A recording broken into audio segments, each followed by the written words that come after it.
Nyinyi watu wa Nyamira mnajua mimi nilianzisha reli juzi. Si ndio? Si nimeanzisha reli juzi? Ile ya kutoka kule Naivasha. Nasikia kuna mtu alileta propaganda hapa kwenu. Ati kusema hakuna ati station hapa Ikonge. Sasa mimi nataka niwaulize nyinyi watu wa Ikonge. Huyo mwenye amekuja kuongea hiyo maneno, yeye ndiye anajenga reli ama ni mimi?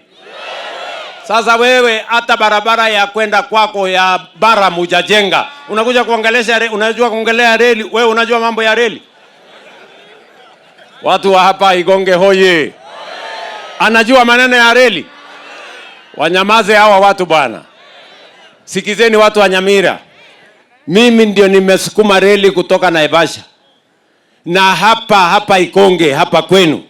Najenga station kubwa ya milioni 300 ambayo itawasaidia kubeba abiria na kubeba mizigo. Nyinyi mjipange. Sijui kama tunaelewana. Mufanye nini? Mjipange. Ile mali yote mnataka ipelekwe Nairobi, mjipange. Mimi nawawekea station hapa. Na yule mtu wa propaganda mwambie aende achome makaa. Hii kazi ya kupanga reli ajui. Ama namna gani bwana? Nyamira hoye! Nyamira hoye!